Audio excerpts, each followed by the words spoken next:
Your Excellency, thank you for hosting and accept this interview, exclusive for Ecopolitik News.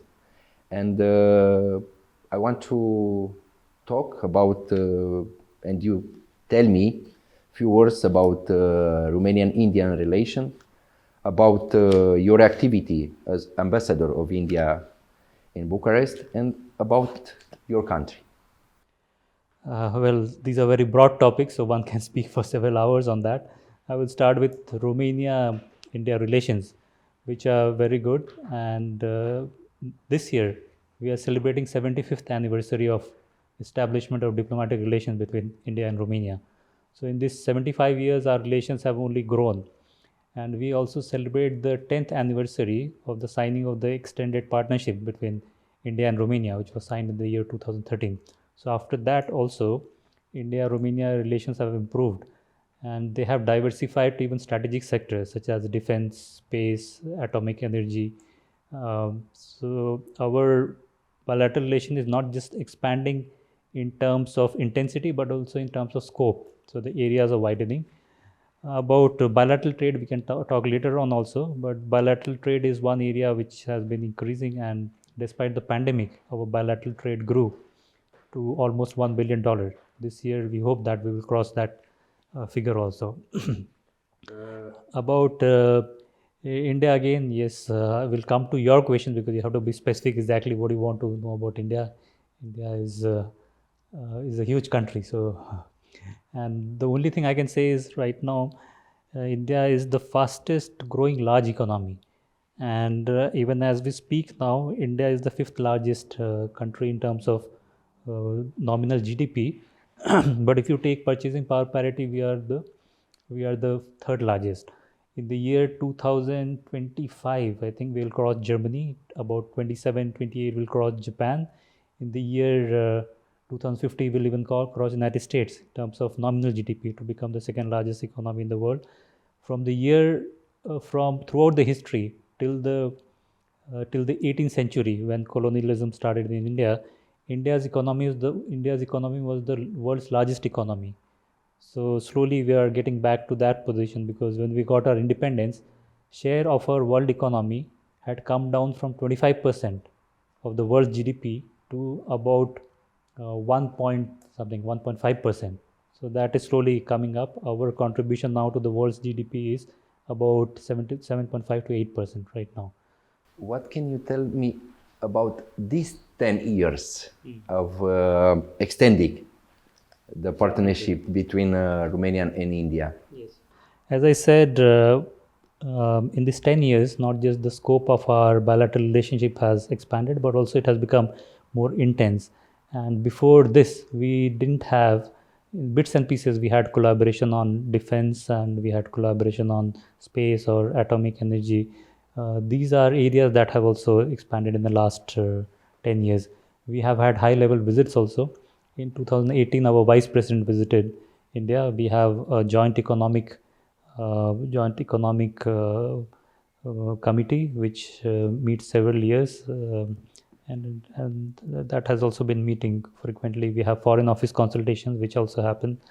Our foreign minister was supposed to come to Romania last year, but because of some reasons he could not. I hope that the visit takes place this year.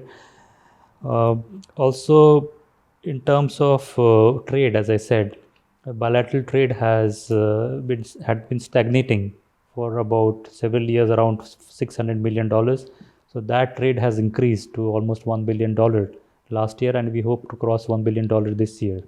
So these are some of the areas in which we have expanded. People to people contacts have also grown. In the last 1 year, I can say that about 25 to 30 institutions between Romania and India have developed collaboration. And when I say institutions, these are scientific and research institutions under the Romanian Academy or the big universities of Romania. We have developed these institutional links also in just 1 year, last 1 year. You spoke about economic. India is the world leader in the production of medicine, for example. In the business, we have interesting business in Romania from India. What area? One little known fact about India-Romania bilateral relation is that our investment is also significant in Romania. We have an investment of about $1.5 billion in Romania, mostly in the areas of IT, manufacturing, pharma, and there's another thing which is not very well known in Romania is the Indian companies are one of the biggest employers amongst the biggest employers in Romania, whether it is Genpact or whether it is Wipro, whether it is Galaxy Steel. These are very big employers, one of the biggest employers in Romania. They employ about 4,000-5,000 people each company.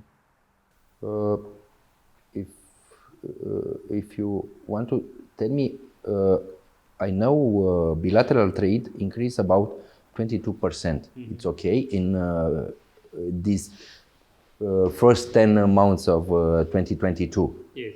You spoke about 1 billion, one. Yeah, that is exactly what I was telling, that bilateral trade increased despite the pandemic.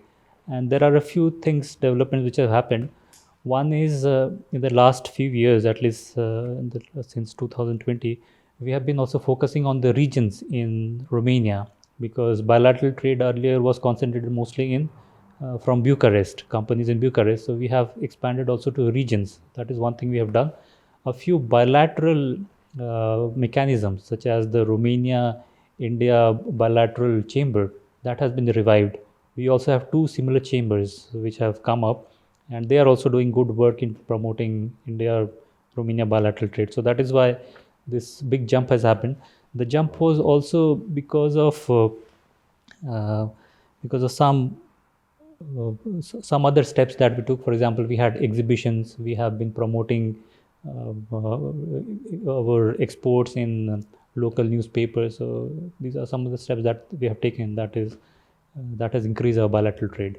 You have a target for? Yes, every year we have a target, and last year we have a target also for India. We have a target also for Romania, because our, even as we speak, I think today our Ministry of Commerce, they do a meeting every month with all the embassies that they cover, meaning one director covers some of the embassies. So they do a meeting to see how much target have we achieved. In terms of Romania, for example, last year our target was about 500 million of exports from India, and this year our target is about 600 million of exports, and our financial year is from April to March. So this year, as we stand, I think till December we have achieved about 80% of the target. So we hope that this year the exports from India would be even more. Exports from Romania is also increasing, but not at that speed. In any case, if our exports from India to Romania reach about $600 million this year, and we have about $400 million of exports from Romania to, we'll cross easily $1 billion target that we have set for ourselves. You spoke about growing economic of India. On what pillars is built this growing? Okay. India is a huge country, and there are various things that have helped development of the economy. The first would be, of course, a very proactive government. One example I can give you is, right now we have, when the present government came in 2014, we had a goal of making India an industrial hub, because our service sector was huge, and it is still huge. It is about more than 50 to 60% of the India's economy. We have an agriculture sector, which is, in terms of employment, yes, we have a lot of people who are employed in that, but the percentage of agriculture in the economy is less. The manufacturing sector somehow was about 14%. So the government came up with Make in India programs to boost industry in India, the manufacturing sector. Similarly, recently the government has also come up with something called production linked incentive to develop manufacturing sector, so that the manufacturing sectors such as textile, for example, or you mentioned about pharma, these sectors have been given production linked incentive, meaning if they do well, then they get incentives to because they are doing well. So the government gives them some incentives. So these are various measures the government has taken to to develop the economy. So that I would say is the main pillar of the growth of Indian economy. The others are, we have a huge domestic demand. We are a domestic demand driven economy. So a huge economy where the demand is internal, the economy will surely grow. Number three would be our young population. We have about 60% of the population is less than 35 years of age. So that is a young population that contributes to the Indian economy. Then the current emphasis is also on making India an export-driven economy. So we have a target of reaching $1 trillion by the year 2025, and we are on target to have this kind of exports. In again, an example I would give is the defense sector. Till a couple of years ago, India was a net defense importer. We still import a lot of defense equipment from abroad, and our exports were almost zero. So from that zero, we have reached almost $2.5 billion in just a couple of years. 2-3 years, we are exporting about $2.5 billion of defense exports. And that will go up to even $5 billion by 2025-26, which means we'll be in the top 10 defense exporters, from zero to top 10 in just 4-5 years. We have joint collaboration with some countries also. We do manufacturing together, but mostly it is indigenous, all completely Indian. Beside this, the birth rate, you tell us about the youngest people of India. It's high, very high in India, and the population is very close to reaching a record number, about 1.4 billion people. What is the secret? Because we have a problem in Romanian about this zone is its demographic is is not very good in Romanian. What is the secret? Okay. We started from a big base, so that is why we have a huge population. Our population growth rate our fertility rate was about 6, which is very high when we got independence. Around that time, till 70s, it was very high. That has slowly come down to less than about 2.18, I think, is the fertility rate. So that has been coming down, but because we started from a big base, that is why we are still growing. Although the population growth rate is coming down, so slowly it will meaning the population will not start decreasing, but the growth rate will start decreasing, which has happened significantly from 6% to 2.18%. But because our the base, as I said, was big, so that is why. You asked about why big population. The reason is also that in India we still believe in family values. So I don't think you will find ever a person who is not married, for example. We still believe in the institution of marriage, and when you have marriages, you have children, and there is a society which supports you. So that is why the population will always be big, and the institution of marriage is still there. I barely, if I know, say, 5,000 people in India, I can count on fingertips maybe 2, 3, 4 people who are not married. But all of others are married. They have 1, 2 children. That's the other thing. Earlier, people used to have 5, 6, 7 children, but now the norm is usually 1 or 2 children. So we started. Yeah, the base was big because India is a huge country, and we had, when other countries had a population of 100 million, we had 300 million when we got our independence. And because the growth rate, because of poverty then, the growth rate was very high. That is why we started from a huge base.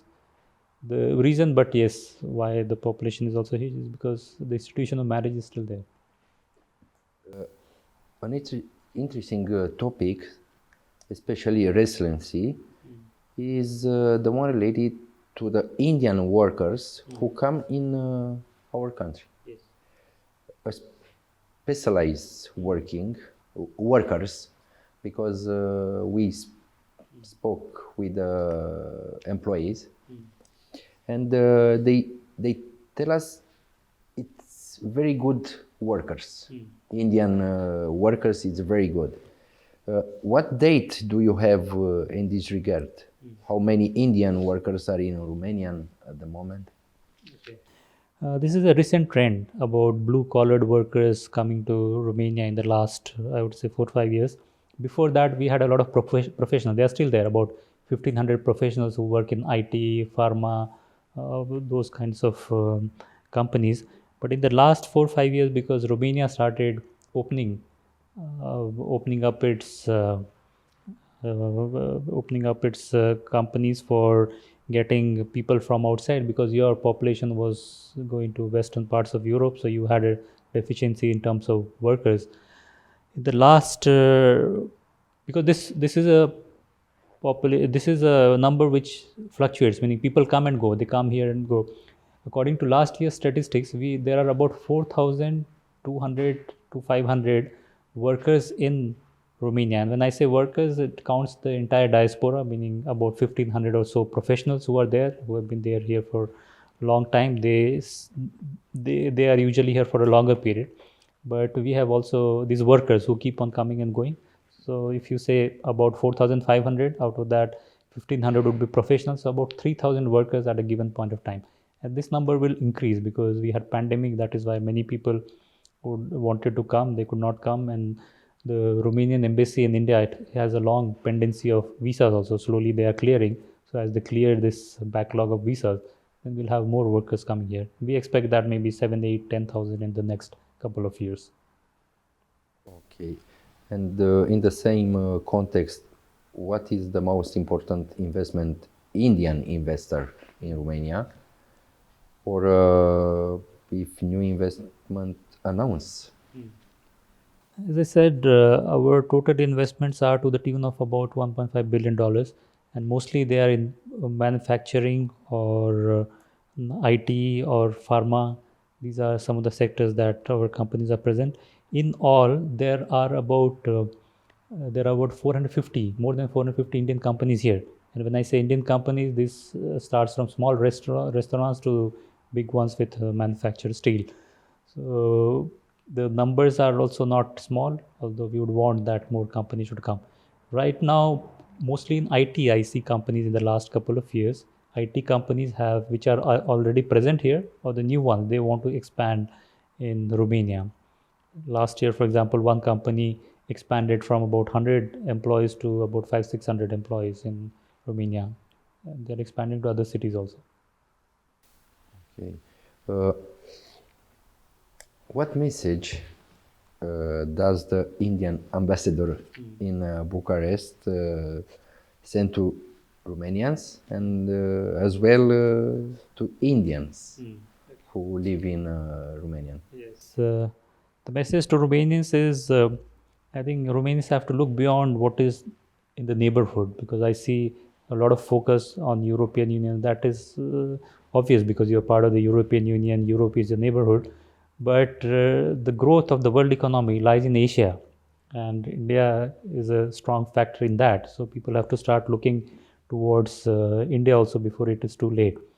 So I would encourage Romanian companies to look at India, because the investment, when I said Indian companies have invested about $1.5 billion in Romania, if investment from Romania to India is less than $50 million. So you can see the huge gap. Whereas companies from European countries, West European countries, they have invested a lot. Even the smaller countries, if you say, for example, Liechtenstein, that has got a lot more engagement with India than Romania. So Romania has to also start looking beyond Europe if they are seeing further down in future. So you say it's opportunity for Romanian to invest. Exactly, it's enough because India is a big market, a growing market. If Romanian companies, they are looking at only at Europe or European Union, you have 500 billion of market which is saturated. If you're looking at if you're looking at India, you have a market of 1.4 billion which is not saturated. So there are huge opportunities. Okay, thank you very much, Your Excellency, and we hope to speak about this other time. Thank you. Thank you very much.